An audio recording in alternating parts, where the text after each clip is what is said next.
Salut, salut, comment ça va? Début de semaine, première vidéo de la semaine 3. J'ai un petit indice autour de moi. Alors c'est facile, hein, parce qu'on voit pas tellement de trucs autour de moi, sur le manga dont je vais vous parler aujourd'hui. Et il s'agit de Spice and Wolf. Spice and Wolf, c'est un de mes petits coups de cœur. Celui-là, il vient directement de ma bibliothèque qui est juste un peu plus loin là-bas. C'est un mélange d'heroic fantasy et d'intrigue commerciale. Ouais, dit comme ça a l'air étrange, hein, ça a l'air bizarre. C'est l'histoire de Lawrence. Lawrence, il est marchand itinérant et un de ses grands rêves, c'est de devenir, c'est d'avoir sa propre échoppe, c'est d'avoir sa propre boutique.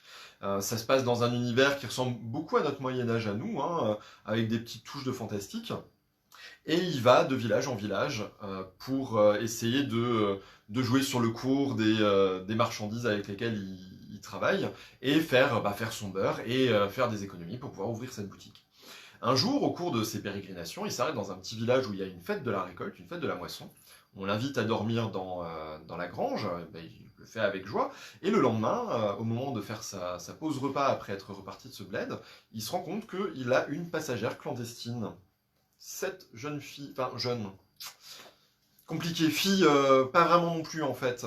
Il retrouve une personne nue dans son chariot, cachée dans les fourrures qu'il avait avec lui, avec affublée d'une paire d'oreilles et d'une queue de loup. Et elle lui explique que elle, c'est Olo. Olo, c'est la déesse de la fertilité du village dont il vient de partir. Et jusque-là, pendant des siècles, elle a participé à la bonne tenue des récoltes, à la bonne pousse des plantations, etc. Sauf que la technologie avançant, les croyances des hommes évoluant aussi, on l'a de moins en moins prié et de moins en moins révéré pour ses bienfaits, et on l'a de plus en plus accusé d'être responsable quand la récolte était moins bonne, quand il y a des charançons, quand bidule, quand machin. Et elle a fini par se dire que ces gros débiles d'humains, ils allaient se débrouiller tout seuls et qu'elle allait essayer de retrouver son village natal. Le problème, c'est que son village natal, elle l'a quitté 400 ans plus tôt, alors qu'elle était encore qu'une enfant, et qu'elle ne sait pas vraiment où il est en dehors du fait qu'il est quelque part au nord. Et elle se dit que, a priori, Lorenz, qui est marchand itinérant, est plus à même d'avoir une petite idée d'où c'est, ou en tout cas de l'accompagner pendant un bout de chemin. Et on va suivre leurs aventures à tous les deux. Il y a une relation vraiment très sympa qui se noue entre eux, puisque pour le coup, c'est elle la plus âgée, et c'est peut-être elle la plus maligne aussi, en fait, contrairement à ce que son allure de jeune fille innocente pourrait laisser penser. Et ce qui est sympa, c'est que l'intrigue et l'action se déroulent dans un esprit marchand, en fait. Il y a pas ou peu, parce qu'il y a un peu d'action au sens musclé du terme, mais on est plus dans des intrigues commerciales, des intrigues politiques, des jeux d'argent, des jeux d'influence, etc., etc. C'est vraiment, vraiment bien foutu. C'est une série plutôt courte, puisqu'elle est qu'en 16 tomes, elle est terminée.